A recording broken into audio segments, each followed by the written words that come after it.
Hello বন্ধুরা, তো আমরা এখন যাব মামার বাড়িতে। তো আমার গুড়গুড়ি এখন রীতিমতো রেডি হয়ে ব্যাগ নিয়ে দাঁড়িয়ে আছে, সানগ্লাসটা পরে। ও বলছে হাই। ওকে জিজ্ঞেস করছে তুমি কোথায় যাবে, ও বলছে আমি মামার বাড়িতে যাবো। যাই হোক ওর বমকে বলতে যাচ্ছে যে ও বম বম আমি মামার বাড়িতে যাচ্ছি। তো যাই হোক ওর বমকে বলা হয়ে গেল। এবারও সিঁড়ি দিয়ে নামছে, বাপরে বাপ, ব্যাগটা নিয়েই নামতে পারছে না তবু। যাই হোক আমরা গেটের বাইরে বেরিয়ে গেলাম। এবারও দেখাচ্ছে আমাকে ওখানে একটা ওর ড্রেনের মধ্যে একটা গাড়ি পড়েছিল। এবার আমি বলছি কোথায় যাচ্ছ মা, ও বলছে মামার বাড়িতে। এবার আমি আমার গন্তব্যস্থানে যথারীতি পৌঁছে গেছি। গুড়গুড়ি যাচ্ছে জুসটা নিয়ে। জুস মানে ও জুস বলে, তো আমারও একটু জুস হয়ে যায় আর কি। তো ফ্রুটিটা খেতে খেতে যাচ্ছে। এই যে হচ্ছে পলদা নদী, আমার মামাবাড়ির ওখানে, মামাবাড়ির পাশেই। তো তারপরে যে মিতার কাবেরী, ও সেম জুতো, তাই নিয়ে আলোচনা করছে, পাগল একটা। তারপর আমি এই যে বাড়ির সামনে চলে এসেছি। এবার হেঁটে আস্তে আস্তে দেখছি দিদা আবার ধান সেদ্ধ করেছে। তো যাই হোক আমি সাইডে যাচ্ছি, ওখানে দাদু ছিল, দাদুর সাথে কথা বললাম। কথা বলার পরে দেখি এবার দিদা দেখি কী করছে, রান্না করে, যে কাবলি ছোলা সে লজ্জাই পায়, মেয়ে জুস খাচ্ছে এদিকে। তো বোনকে বললাম ভিডিওটা করে দিতে। যাই হোক ওই যে মেয়ে কাজ করছে, দিদার সাথে কথা বলা হয়ে গেল।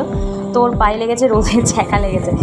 এবার ওখানে জুতো পরে যায়নি, তো আবার যাচ্ছে। এবার যেন জুতোটা পরেই গেল। এবার জুতো না পরলে ওর মাটিটা এত গরম, যার জন্য জুতো পরে গেল। ওখানে আমার দাদু বসে আছে, আমার ভাই, আবার এই যে কাবেরী সারাক্ষণ ফোনটা নিয়ে বসে থাকে।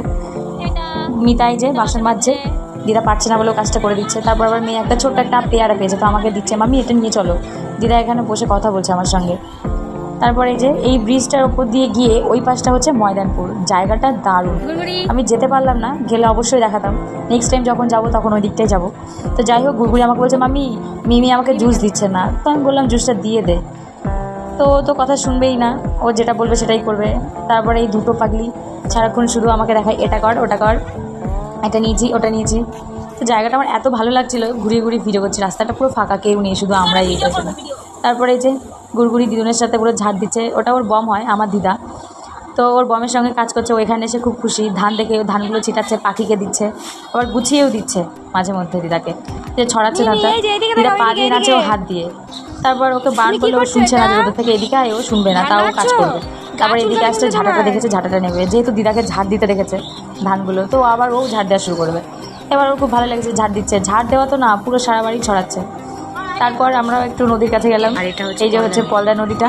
এবারও সেই ছোট্ট মামাটার ও দুজনের জুতো পরাচ্ছে, যে তুমি জুতোটা পরো না। এবার ও জুতোটা পরে নিল, নেওয়ার পরে বলছে মামাকে বলো একটু নাচ করতে, একটু নাচি, গান চালাও। এবার ঘুরবে, বোনকে বললাম ক্যামেরাটা ধর, তাহলে আমরা একটু নাচি করে আসি। যাই হোক গুড়গুড়ি গোল গোল করে ঘুরছে আর নাচ করছে, আমাকে বলছে তুমি একটু ঘোরো। যাই হোক আমি একটু ঘুরলাম। তারপরে এই যে দাদুদের গরু, এটা হচ্ছে লক্ষ্মী। তো এমনি তারপর একটু মাঝে মধ্যে একটু নাচ দেখিয়ে দিল। এই যে দুজনে আসছে হাত ধরে, হ্যাপি বার্থডে টু ইউ গানটা করতে করতে। তারপর ওই যে ছোটো দিদার মামা গরুকে স্নান করাচ্ছে, এইটা হচ্ছে বাড়ির ডগি।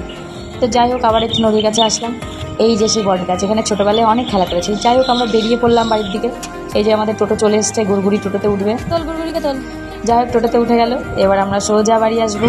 এই রাস্তাতে বেশ ভালো লাগছিলো দেখতে।